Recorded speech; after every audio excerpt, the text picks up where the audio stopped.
गुरु प्यारी साध संगत जी, आप सभी को प्यार भरी राधा स्वामी जी।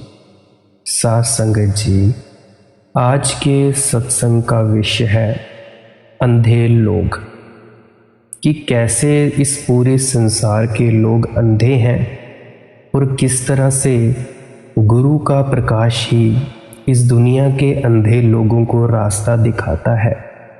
तो प्यारी साध संगत जी, आज के सत्संग में हम संत कबीर दास जी की वाणी की कुछ चर्चा करेंगे और समझने की कोशिश करेंगे कि इस दुनिया के सारे लोग अंधे क्यों हैं और गुरु का प्रकाश कैसे सबको उज्जवल प्रकाश देता है। तो इस पूरे सत्संग को ध्यान से सुनिएगा, अंत तक सुनिएगा। तो चलिए इस सत्संग को सुनते हैं। संत कबीरदास जी की वाणी है, उनका शब्द है कि आगे थे सतगुरु मिला, दीपक दिया हाथी। संत कबीरदास जी कहते हैं कि हमें गुरु ने प्रकाश दे दिया। ये भी बड़ी सूक्ष्म बात है। अब हम थोड़ी सी एक छोटी सी उदाहरण लेते हैं। एक अंधा आदमी मेरे पास आए और कहे कि मुझे गांव का नक्शा समझा दे। मैं अंधा आदमी हूँ, गली रास्ते और मेरे घर तक आने का मार्ग सब मुझे समझा दे, ताकि मैं भटकूँ ना, भूलूँ ना। कितना ही समझा दूँ मैं उसे, धीरे धीरे कंठस्थ भी कर ले, टटोल टटोल कर आने लगे। फिर धीरे धीरे इतना अभ्यासी हो जाए कि टटोलने की भी ज़रूरत ना रहे, पूछने की भी ज़रूरत ना रहे, सीधा चलता हुआ मेरे घर पे आ जाए, तो भी अंधा अंधा ही होगा और किसी दूसरे नगर में इस नगर का नक्शा काम ना आएगा। और अंधा जहाँ से आता है मेरे घर पर, अगर उसे किसी और जगह छोड़ दिया जाए तो वहाँ से मेरे घर तक ना आ सकेगा। उसका आना रूढ़ी बुद्ध है। तो क्या ये उचित होगा कि अंधे को हम नक्शा दें और समझाएं, या ये उचित होगा कि उसके आँखों की चिकित्सा करें, उसकी आँख ठीक हो जाए, फिर किसी नक्शे की कोई ज़रूरत नहीं, फिर कहीं भी तुम उसे छोड़ दो वह चला आएगा। फिर दूसरे नगर में भी उसकी आंखें काम आएंगी। और जिंदगी का नगर रोज बदल जाता है, प्रतिपल बदल जाता है। सुबह कुछ और है, सांझ कुछ और है। तुम एक ही जगह थोड़ी हो। जीवन की धारा रोज बदलती जा रही है, हर घड़ी सब नया हो रहा है। नदी बहती चली जाती है, एक ही नदी में दोबारा उतरने का कोई उपाय और नियम नहीं है। तो आंख ही काम आ सकती है जिंदगी में। जो गुरु है, जो सदगुरु है, वह तुम्हें सिद्धांत देता है। जो सदगुरु है वह तुम्हें दीपक होता है।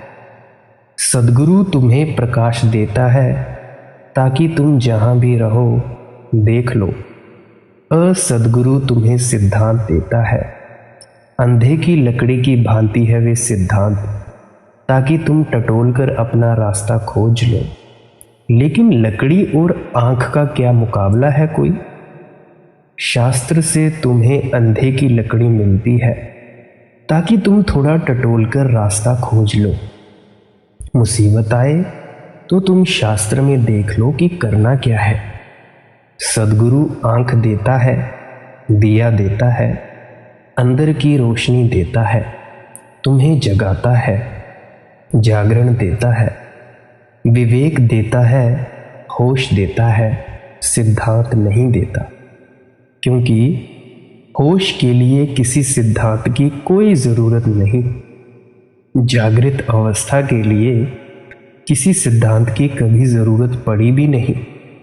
तुम मुझसे पूछो कि क्या करें और क्या ना करें, मैं तुम्हें कुछ ना बताऊंगा। क्योंकि क्या करें क्या ना करें सब जड़ हो जाएगा। अगर मैं तुम्हें कहूँ कि यह करो, कल स्थिति बदल जाएगी, तब तुम सब मुश्किल में पड़ जाओगे। अगर मैं कहूँ कि ये मत करो, कल स्थिति बदल जाएगी और फिर से तुम मुश्किल में पड़ जाओगे। समझो कि मैं तुमसे कहूँ कि सत्य बोलो, वेद दे दिया तुम्हें। अब सत्य से बड़ा कोई वेद है, कोई सिद्धांत है? मैंने कह दिया सत्य बोलो, यह सिद्धांत है। तुम्हें सत्य दिखाई नहीं पड़ता, तुम्हारी रोशनी जगी नहीं है। तुम सत्य भी गलत जगह बोल दोगे, जहां नहीं बोलना था वहां बोल दोगे, और जहां बोलना था वहां ना बोलोगे। तुम सत्य का भी वही उपयोग कर लोगे जो अंधेपन में किया जा सकता है। भला मैंने लकड़ी दी थी कि टटोल कर तुम रास्ता खोज लेना। तुम किसी का सिर खोल दोगे लकड़ी से, वह भी किया जा सकता है, लकड़ी वही है। तुम ऐसी जगह सत्य बोलोगे जहां सत्य किसी का प्राण घातक हो जाए और तुम कहोगे कि सिद्धांत मेरे साथ है। अगर किसी का प्राण जाता हो और तुम्हारे झूठ बोलने से बच जाता हो तो होश वाला आदमी झूठ बोलेगा, बेहोश आदमी सच बोलेगा। तुम्हारे सत्य का क्या इतना मूल्य है? अकड़ ही है ये भी अहंकार की कि मैं सत्यवादी रहूंगा, चाहे किसी की जान भी क्यों न चली जाए। दूसरे के जीवन का मूल्य बहुत ज्यादा है, और अगर छोटे से झूठ बोलने से किसी का जीवन बचता हो तो मैं तुमसे कहता हूं कि बुद्ध झूठ बोलेंगे और जीवन बचा लेंगे। तुम सच बोलोगे और उसके हत्या के जिम्मेवार हो जाओगे। झूठ और सच मूल्यवान नहीं है, बोध मूल्यवान है। क्या करना क्या ना करना मूल्यवान नहीं है, क्या होना, तुम्हारे भीतर की चेतना कैसी हो गई, यह मूल्यवान है। वह चेतना अगर सम्यक है तो तुम झूठ भी बोलोगे तो सत्य से कीमती होगा। वह चेतना अगर अंधकार में बेहोश है, मुर्दा है, सोई हुई है, अंधी है, तो तुम सत्य भी बोलोगे तो झूठ से बेहतर होगा। झूठ और सच का सवाल नहीं है, तुम्हारे जागृत होने का सवाल है। और जिंदगी बड़ी जटिल है, आज तो सच है, कल वह झूठ हो जाता है। अभी जो कहा वह क्षण भर बाद मौजूद न रह जाएगा, सब बदलता जाता है। जिंदगी सीधा सीधा रास्ता नहीं है, बड़ी पहेली है। इसीलिए अगर तुम होश में हो तो ही पहली पहेली के बाहर आ सकोगे। अगर तुम बेहोश हो तो कितने ही सिद्धांत तुम्हारे पास हों, सिद्धांत तुम्हारे पैरों की जंजीरें बन जाएंगी, तुम्हारे प्राणों के लिए पंख बन सकेंगी, कभी नहीं बन सकती।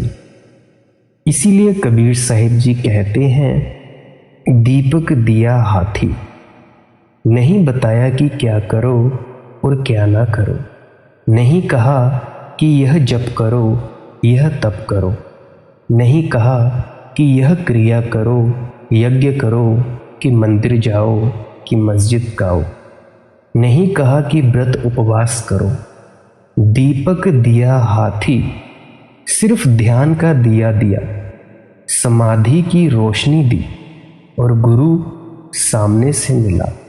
सामने से ही दिया जा सकता है दिया, क्योंकि आंख जब आंख में मिले, प्राण जब प्राण में मिले, जब बुझा दिया जले दिए के करीब आए, आमने सामने आए, बुझी बाती जली बत्ती के इतने निकट आ जाए कि एक छलांग लगे ज्योति की और बुझा दिया जल जाए।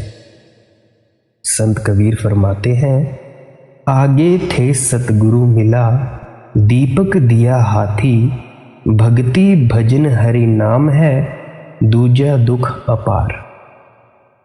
अब उस प्रकाश में जाना है।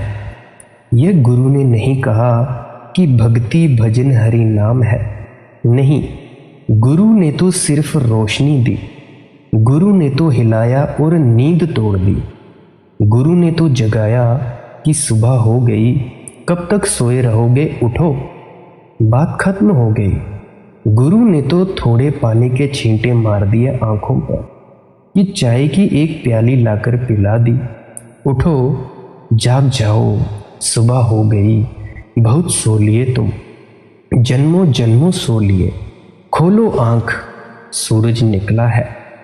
उस खुली आंख में दिखाई पड़ा, भक्ति भजन हरि नाम है, दूजा सुख अपार। सिर्फ परमात्मा का स्मरण, उसकी भक्ति, उसका भजन, उसके नाम का सतत स्मरण, उसकी प्रतीति, उसका एहसास, जैसे सब तरफ से वही घेरे हुए है। दूजा दुख अपार, और सब दुख है। समझें, भक्ति प्रेम का शुद्धतम रूप है। प्रेम की 3 कोटियां हैं। पहली कोटि, जिससे 100 में 99 लोग परिचित हैं। काम का अर्थ है दूसरे से लेना लेकिन देना नहीं। वासना लेती है, देती नहीं। मांगती है, प्रत्युत्तर नहीं देती। वासना शोषण है।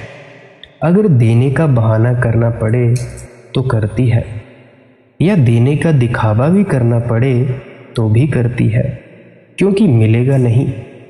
तो तुम्हारा जो प्रेम है वह दिखावा है। वस्तुतः तुम देना नहीं चाहते, तुम लेना चाहते हो। मेरे पास बहुत से लोग पूछते हैं और आते हैं, वे कहते हैं कि हमें कोई प्रेम नहीं करता। मैं उनसे पूछता हूँ कि ये कोई सवाल ही नहीं है कि तुम्हें कोई प्रेम नहीं करता। सवाल तो ये है कि तुम किसी को क्या प्रेम करते हो, इसका उन्हें ख्याल ही नहीं है। इस पर उन्होंने विचार ही नहीं किया। वे कहते हैं कि इस पर हमने सोचा ही नहीं। इसको तो तुम मान ही बैठे हो कि तुम प्रेम करते हो। कठिनाई यह है कि दूसरा तुम्हें प्रेम नहीं करता। पत्नियां मेरे पास आती हैं, वे कहती हैं कि पति प्रेम नहीं करते। पति आते हैं, वे कहते हैं पत्नियां प्रेम नहीं करती। काम वासना मांगती है, देना नहीं चाहती। काम वासना कृपण है, इकट्ठा करती है, बांटना नहीं चाहती, शोषण है। और जब 2 व्यक्ति दोनों ही कामातुर हों तो बड़ी अड़चन हो जाती है। दोनों ही भिखारी हैं, दोनों मांग रहे हैं, देने की हिम्मत किसी में भी नहीं है, और दोनों ये धोखा देने की कोशिश कर रहे हैं कि मैं दे रहा हूँ। लेकिन यह धोखा कितनी देर चल सकता है। इसीलिए काम वासना से जुड़े लोगों का जीवन अनिवार्य रूपेण दुखपूर्ण हो जाएगा। उसमें सुख नहीं हो सकता, उसमें सुख की संभावना ही नहीं है। जिस ऊर्जा का नाम प्रेम है, उसके 3 रूप हैं। पहला काम, जिसमें तुम मांगते हो और भिखारी होते हो, और देने से डरते हो, देते नहीं, या देने का सिर्फ दिखावा करते हो ताकि मिल सके। अगर थोड़ा बहुत कभी देना पड़ता है तो वह ऐसा ही जैसा कि मछली पकड़ने वाला कांटे में थोड़ा आटा लगा देता है। वह कोई मछली का पेट भरने को नहीं, वह कोई मछली को भोजन देने की तैयारी नहीं कर रहा है। लेकिन कांटा चुभेगा नहीं बिना आटे के। मछली आटा पकड़ने आएगी, कांटे में फंसेगी। तुम अगर देते हो तो बस इतना ही कि आटा बन जाए, दूसरा व्यक्ति फंस जाए तुम्हारे जाल में। पर मजा तो ये है कि दूसरा भी मछली मार है, उसने भी आटा कांटे पर लगा रखा है। और जब दोनों के कांटे फंस जाते हैं दोनों के मुंह में, तो उसको तुम विवाह कहते हो। दोनों ने एक दूसरे को धोखा दे दिया। इसीलिए जीवन भर क्रोध बना रहता है, जीवन भर की दूसरे ने धोखा दे दिया। लेकिन वही पीड़ा दूसरी की भी है। इस क्रोध में कैसे आनंद के फूल लग सकते हैं? असंभव। तुम नीम के बीज बोते हो और आम की उपेक्षा करते हो, ये नहीं होगा, ये हो ही नहीं सकता। दूसरा रूप है प्रेम का। प्रेम का अर्थ है जितना लेना उतना देना। वह सीधा साफ सुथरा सौदा है। काम शोषण है, प्रेम शोषण नहीं है। वह जितना लेता है उतना देता है। हिसाब साफ है। इसीलिए प्रेमी आनंद को तो उपलब्ध नहीं होते, लेकिन शांति को उपलब्ध होते हैं। कामी शांति को उपलब्ध नहीं होते, सिर्फ अशांति चित्त संताप से भरे रहते हैं। प्रेम आनंद को तो उपलब्ध नहीं हो सकता, लेकिन शांति को जरूर उपलब्ध होता है। एक संतुलन होता है जीवन में।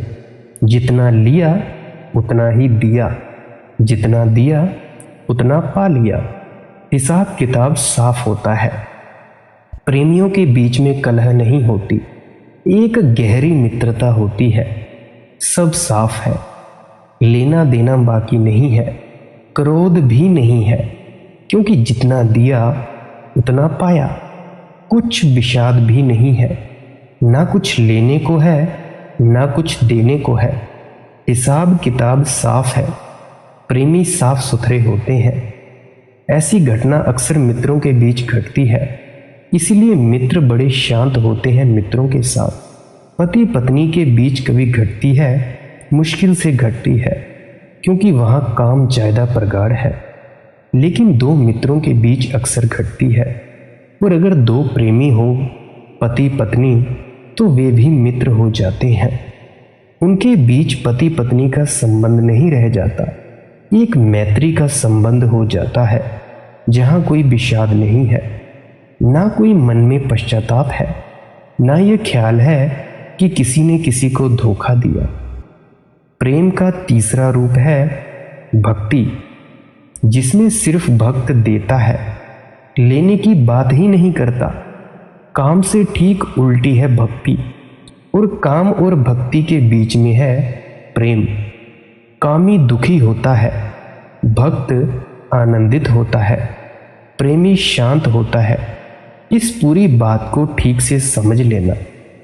भक्ति काम से बिल्कुल उल्टी घटना है, दूसरा विरोधी छोर है। वहां भक्त देता है, सब देता है, अपने को पूरा दे देता है, कुछ बचता ही नहीं पीछे। इसी को तो हम समर्पण कहते हैं। अपने को भी नहीं बचाता, देने वाले को भी नहीं बचाता, उसको भी दे डालता है। और मांगता तो वह कुछ भी नहीं, ना बैकुंठ मांगता है, ना स्वर्ग मांगता है, ना सचखंड मांगता है। मांगता कुछ भी नहीं। मांग उठी कि भक्ति तत्क्षण गिर गई, पतित हो जाती है, काम हो जाती है। अगर उतना भी दिया जितना परमात्मा देता है, तो भी भक्ति भक्ति नहीं है, प्रेम ही हो जाती है। भक्ति तो तभी भक्ति है जब अशेष भाव से भक्त अपने को पूरा उड़ेल देता है। ऐसा नहीं है कि भक्त को मिलता नहीं। भक्त को जितना मिलता है उतना किसी को नहीं मिलता, उसी को मिलता है। लेकिन उसकी मांग नहीं है, छिपी हुई मांग भी नहीं है। वह सिर्फ उड़ेल देता है, अपने को पूरा दे देता है, और परिणाम में परमात्मा पूरा उसे मिल जाता है। लेकिन वह परिणाम है, वह उसकी आकांक्षा नहीं है, वह उसने कभी चाहा ना था। इसीलिए भक्त सदा कहता है कि परमात्मा की अनुकंपा से मिला, अनुग्रह से मिला। मैंने कभी मांगा ना था, उसने दिया है। मैं अपात्र था, फिर भी उसने भर दिया मुझे, मेरे पात्र को पूरा भर दिया है। मैं योग्य ना था, मेरी क्या योग्यता थी, उसने स्वीकार किया, यह भी काफ़ी था। वह इनकार भी कर देता तो मैं कहाँ अपील करने जाता। कोई अपील ना थी, क्योंकि मेरी कोई योग्यता ही नहीं थी।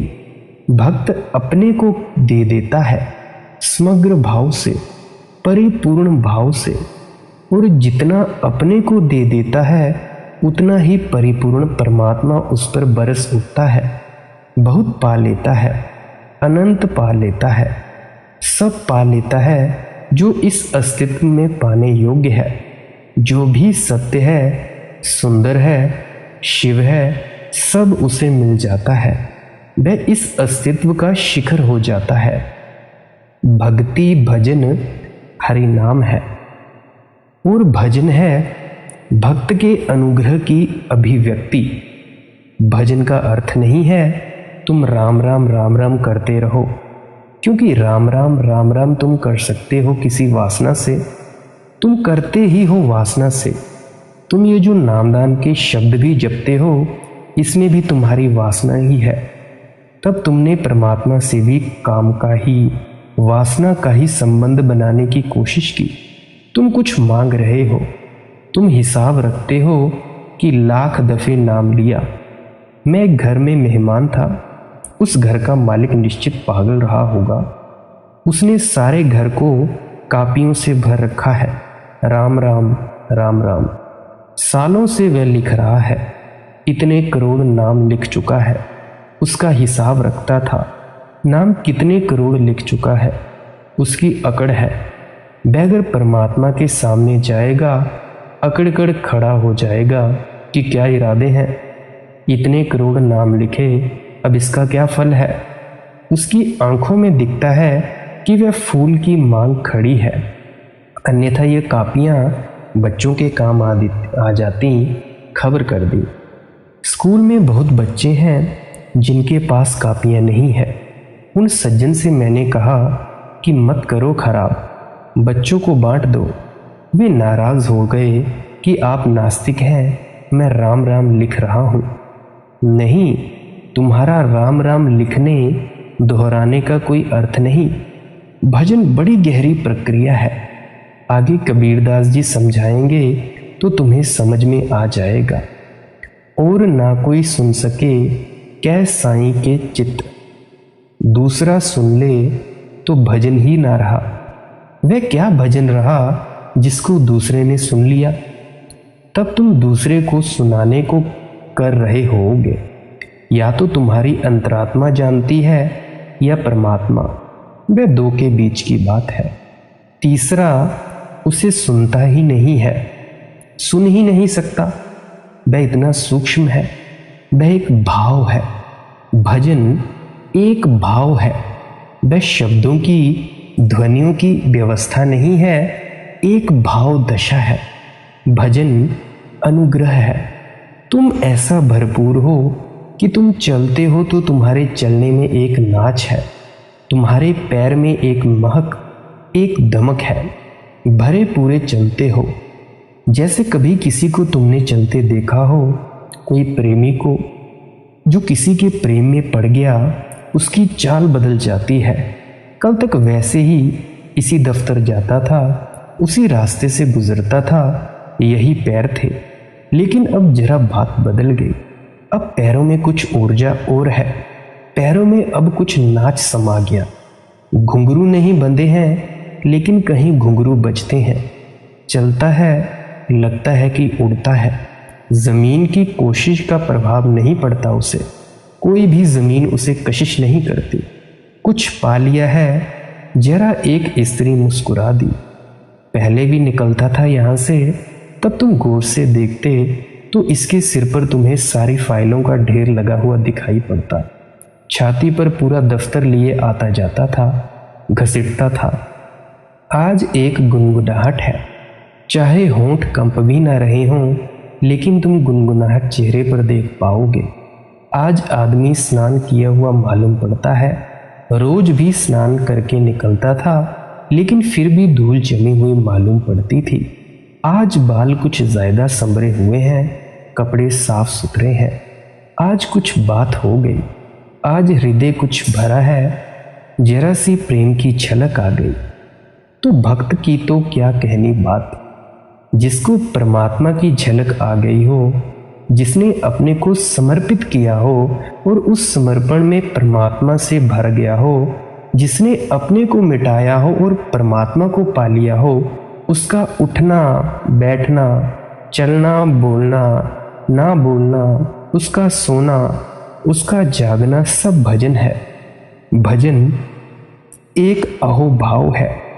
तुम उसे देखकर कह सकते हो कि इसने पा लिया। उसका जीवन एक अहर्निश उत्सव है। तुम उसकी आंखों में संदेह ना पाओगे, तुम उसकी आंखों में छाया ना पाओगे विषाद की, दुख की, चिंताओं की। तुम उसके चेहरे पर अतीत का बोझ ना पाओगे, अतीत की स्मृतियां ना पाओगे। तुम उनके चेहरे पर भविष्य की कल्पनाओं का जाल ना देख सकोगे। नहीं, ना अतीत की छाया पड़ती है, ना भविष्य की छाया पड़ती है। यह क्षण पर्याप्त है, पूरा भरा पूरा मिल गया। चाहता जितना उससे बहुत ज्यादा अनंत गुना मिल गया। मांगा था जन्मों जन्मों तक, वह बिना मांगे मिल गया। सदा अपने को बचाने की कोशिश की थी और कुछ हाथ ना लगा था। आज सब डुबा दिया और सब हाथ आ गया। भजन एक भाव दशा है और ना कोई सुन सके कै साईं के चित्त। परमात्मा ही पहचानेगा। या तो भक्त का हृदय जानता है जो गुनगुना रहा है, नाच रहा है। ये धड़कन और ये पुलक सिर्फ खून के और श्वास के द्वारा फेफड़ों में पैदा नहीं हो रही है। फेफड़ों के भीतर छिपे हुए हृदय में एक आविर्भाव हुआ है, नई अवस्था का जन्म हुआ है। भक्ति भजन हरि नाम है, दूजा दुख अपार। और अब भक्त जानता है कि और शेष सब दुख है। अपने को खो देना आनंद है, आनंद की वर्षा है। अपने को बचाना दुख है। काम, सब तरह की काम वासना, चाहे धन की हो, चाहे शरीर की हो, यश की हो, पद की हो, दुख है। अकाम हो जाना है। और अकाम तुम कब हो सकते हो? जब तक तुम हो, जब तक तुम अकाम ना हो सकोगे। तुम जो खाली पात्र हो, तुम कैसे अकाम हो सकोगे?